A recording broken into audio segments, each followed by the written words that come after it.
Moi, je ne crois pas, dans un monde avec de moins en moins d'énergie et de moins en moins de machines, à une productivité du travail qui continue d'augmenter. La productivité du travail industriel, ça n'a été rien d'autre que de mettre des machines en plus des hommes. Je veux dire, les ouvriers, aujourd'hui, ils n'ont pas 43 paires de bras et 26 paires de jambes, alors qu'ils n'en avaient qu'une chacun, paire de bras et paire de jambes, il y a un siècle.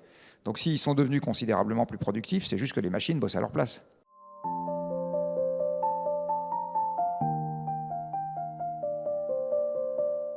On s'aperçoit que les constats des scientifiques sont sans appel, donc je crois qu'il n'y a pas à discuter. Et quand on parle de sobriété, ça pose certainement une question de choix de société, quelle façon de vivre nous envisageons d'avoir entre, grosso modo, le consumérisme qui a cours actuellement et des formes de société inventées beaucoup plus conviviales, simples, et faite d'entraide. Alors, 3 questions dans ce cadre-là. La première, c'est quels sont selon vous les scénarios, les études prospectives les plus dignes de confiance, en quelque sorte, les scénarios de référence que nous devons, nous, citoyens de base, avoir pour réfléchir et prendre des décisions? Alors avant de répondre à la question, je vais peut-être commencer par donner ma définition du mot sobriété. Pour moi, la sobriété, elle n'a pas besoin d'adjectif derrière, donc je ne sais pas si elle est heureuse ou malheureuse. Elle a une définition qui est assez simple, c'est l'abandon volontaire d'un service permettant d'économiser derrière, et j'insiste sur volontaire, permettant d'économiser derrière l'énergie et les matières qui ont permis de fournir le bien ou le service. Je la distingue de l'efficacité, qui ne consiste pas à abandonner quoi que ce soit, mais qui est en gros une amélioration technique du bien ou du service. Et je la distingue également de la pauvreté, qui en termes physiques ressemble à la sobriété, sauf que c'est subi et pas voulu. Donc en fait, il y a 3 manières pour moi d'économiser de l'énergie ou d'économiser des ressources. L'efficacité, qui repose essentiellement sur la filière productive. Donc en gros, on veut toujours la même voiture, hébergeant toujours la grand-mère et le canari quand on part en vacances, allant toujours à la même vitesse, offrant toujours l'autoradio, mais il faut que les ingénieurs se débrouillent pour que ça consomme moins d'énergie ou pas la même, ou etc. La deuxième, ça c'est l'efficacité. La sobriété, c'est je ne prends pas la voiture pour partir en vacances et je pars en vacances en vélo, en train, je ne pars pas en vacances. Enfin, voilà, dans le but délibérément d'éviter la consommation.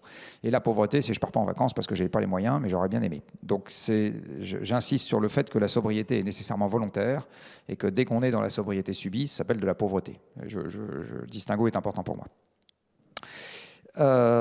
Ensuite, pour répondre à la question sur les scénarios. Alors un scénario, il y a un gros malentendu sur les scénarios. Un scénario n'est pas une prévision.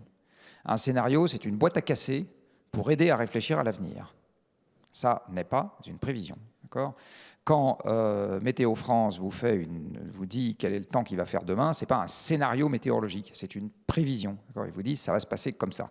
Quand un astronome vous dit où sera la Terre autour de l'orbite autour du Soleil dans 3 ans, 2 mois, 3 semaines, 2 heures et 5 secondes, c'est une prévision. On applique les lois de la mécanique céleste. Un scénario, ce n'est pas une prévision.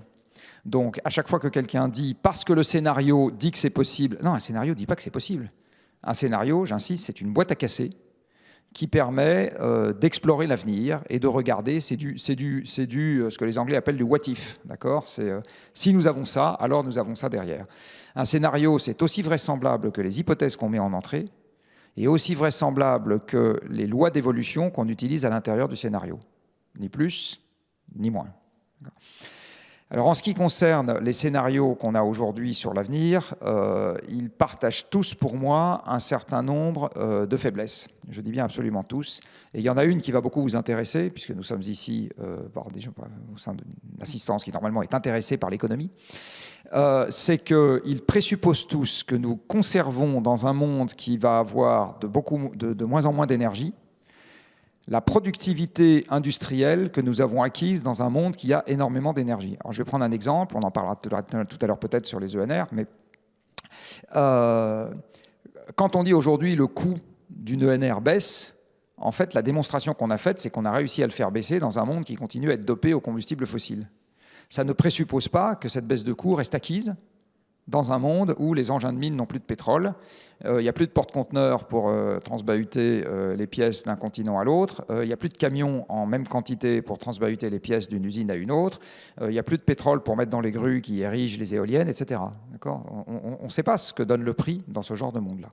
Donc la partie économique des scénarios, pour moi, elle est faible dans tous les scénarios que je connais, parce que dans tous les scénarios que je connais, il y a une incohérence entre le paysage global dans lequel on baisse la quantité d'énergie qu'on utilise et la conséquence logique qu'il faudrait en tirer, qui est que moins d'énergie, c'est moins de machines au travail, et moins de machines au travail, c'est une productivité industrielle qui baisse.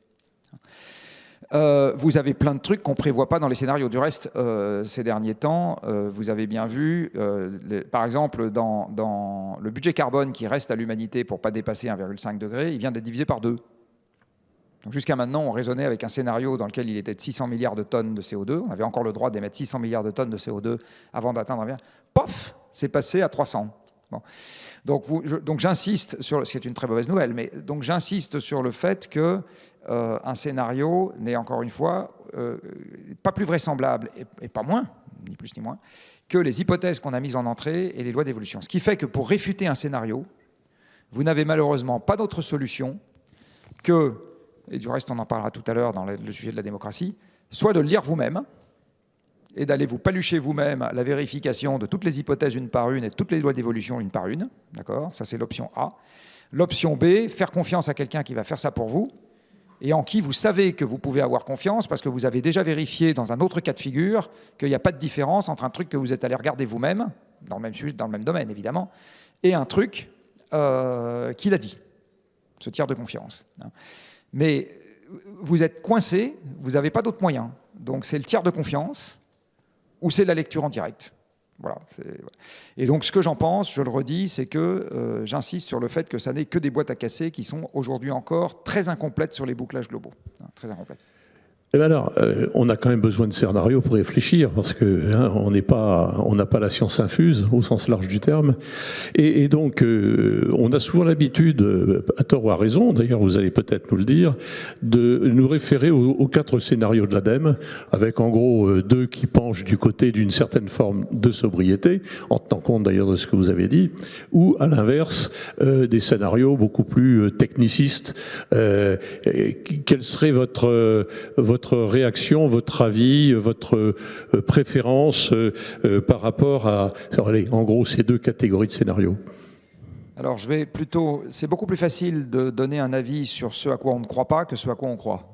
donc, je vais commencer par dire ce à quoi je ne crois pas. Dans les scénarios de l'ADEME, et on en parlera peut-être tout à l'heure, tous ceux qui sont qui sont très sobres, restent quand même des scénarios de croissance économique. Alors, tant que le PIB mesurera la même chose, j'insiste, parce qu'il y a des tas de moyens de lui faire mesurer autre chose. Donc, on peut décider, par exemple, qu'on supprime la notion d'inflation. À ce moment, on peut avoir un PIB éternellement croissant, ça pose aucun problème, même avec une consommation matérielle décroissante. Mais tant qu'on a quelque chose qui mesure toujours la même chose, moi, je ne crois pas, dans un monde avec de moins en moins d'énergie et de moins en moins de machines, à une productivité du travail qui continue d'augmenter. La productivité du travail industriel, ça n'a été rien d'autre que de mettre des machines en plus des hommes. Je veux dire, les ouvriers, aujourd'hui, ils n'ont pas 43 paires de bras et 26 paires de jambes, alors qu'ils en avaient qu'une chacun, paire de bras et paire de jambes, il y a un siècle. Donc s'ils sont devenus considérablement plus productifs, c'est juste que les machines bossent à leur place. Si un ouvrier métallurgiste aujourd'hui est des milliers de fois plus productif pour produire de l'acier dans un haut fourneau que ça n'était le cas avec les loupes en fonte il y a quelques siècles, encore une fois, c'est pas parce qu'il leur a poussé des bras et des jambes et qu'ils ont des tels poumons qui font les soufflets de forge eux tout seuls. C'est bien parce qu'aujourd'hui, c'est le haut fourneau et le laminoir qui produisent l'acier, c'est pas l'ouvrier. L'ouvrier, il est là pour donner des ordres à la machine. Donc dans un monde avec de moins en moins d'énergie, l'idée qu'on va conserver une productivité du travail importante est un problème. Donc ça, il y a ça dans les 4 scénarios de l'ADEME. Donc c'est quand même une hypothèse qui est un peu gênante parce qu'il y a un petit coup de baguette magique là-dedans qui permet derrière de rendre possible des tas de trucs qui, si on enlève cette hypothèse, cessent d'être possibles. Et je n'ai pas corrigé les scénarios de cette hypothèse-là. Je n'ai pas fait ce boulot. Alors après, ce à quoi je ne crois pas, c'est au fait que sur une planète qui fait désespérément 13 000 km de diamètre, on va avoir de plus en plus de flux de matière. De toute façon, j'y crois pas. Et de plus en plus de flux d'énergie, je suis même capable de démontrer l'inverse. Il y a un petit théorème de maths qui permet de le démontrer. Donc, ce que je crois, c'est qu'il faut rendre désirable une baisse de la consommation matérielle que, de toute façon, on va devoir gérer. Et cette baisse de la consommation matérielle, il faut, mais ça dépend des secteurs, faire une combinaison entre efficacité et sobriété. En gros, on ramasse tout ce que l'efficacité nous donne et on boucle avec de la sobriété. En gros, c'est comme ça qu'il faut arriver à faire les choses. Mais, toujours dans les trucs intéressants à noter, il ne vous aura pas échappé qu'en général, quand l'économie va, entre guillemets, pas bien, c'est-à-dire qu'on est en récession, etc., la rotation du capital ralentit. Quand la rotation du capital ralentit, par exemple les voitures se renouvellent moins vite, les ordinateurs se renouvellent moins vite, etc., du coup, ça limite la pénétration du progrès technique. Parce que pour que le progrès technique pénètre, il faut renouveler les parcs. D'accord ? Pour que les voitures deviennent plus efficaces, il faut les remplacer. Donc il faut renouveler les parcs. Pour que les ordinateurs et les mixeurs à soupe deviennent plus efficaces, les tourniquettes à faire la vinaigrette, comme disait Vian, eh bien, il faut les remplacer. Donc, il y a là aussi quelque chose que souvent, dans les scénarios qui sont très volontaristes sur l'efficacité énergétique, en fait, ils ne bouclent pas avec l'énergie nécessaire au sein de l'industrie pour fabriquer à toute vapeur, c'est le cas de le dire, tous les objets qui vont devoir être nécessaires pour remplacer des objets existants. Enfin voilà, il y a des choses de cette nature qui ne sont malheureusement pas dans les approches. Donc moi, je crois qu'on va devoir faire avec moins. Je vais vous donner un autre exemple de truc qui n'est pas pris en compte aujourd'hui.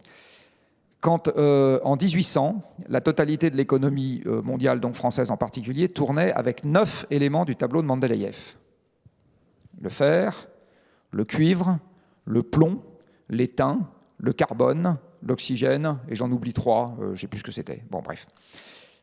À l'heure à laquelle je vous parle, les 92 éléments du tableau de Mendeleïev ont des applications industrielles. Les 92.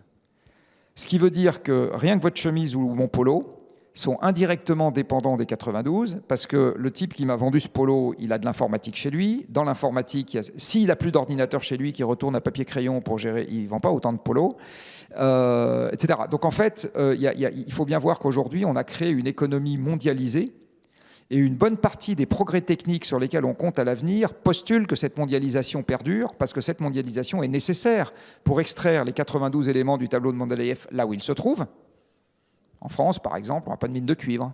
En France, on n'a plus de mine de fer. On pourrait en rouvrir. Ce ne serait pas très bonne, mais enfin, bon, on n'en aurait pas beaucoup. En France, on n'a plus de plomb, on n'a plus d'étain, il reste un peu de bauxite dans le sud-est, etc. Mais vous voyez, donc, en fait, comment est-ce qu'on fait dans une économie qui se démondialise ?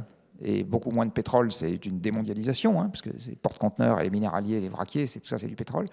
Comment est-ce qu'on fait pour conserver ce qu'on appelle le progrès technique, c'est-à-dire des objets très sophistiqués? Voilà. Est-ce que l'ADEME s'est penché dans le scénario sobriété sur la possibilité, ne serait-ce que de continuer à faire des machines à laver, qui aujourd'hui comportent aussi 60 éléments ou 80 éléments différents, parce qu'ils ont un tableau numérique, etc. Non. Voilà. Donc c'est tout ça pour dire qu'aujourd'hui, on est encore sur des visions qui sont très très rustiques, très embryonnaires, très macroscopiques. En fait, elles sont utiles pour inspirer des travaux techniques sectoriels, etc. Mais elles ne peuvent pas, en l'état, constituer ce que j'appellerais une solution, c'est-à-dire, on sort ce truc-là, on dit, il n'y a qu'à faire ce truc-là, là, le scénario B2 de RTE, enfin le scénario N3 ou M2 de RTE, et le scénario machin de l'ADEME, et puis ça va... Non, ça, malheureusement, il reste beaucoup d'angles morts et d'effets de rétroaction qu'on n'a pas pris en compte dans les approches qu'on a faites aujourd'hui, mais, je le redis, ça peut constituer une source d'inspiration utile pour les gens, les soutiers qui sont à l'étage en dessous et qui, eux, doivent réfléchir à qu'est-ce que je fais comme voiture dans un monde où il y a moins de mondialisation, où c'est moins facile d'extraire le métal des mines, où la productivité industrielle diminue et où ça ne doit pas émettre de CO2. Voilà.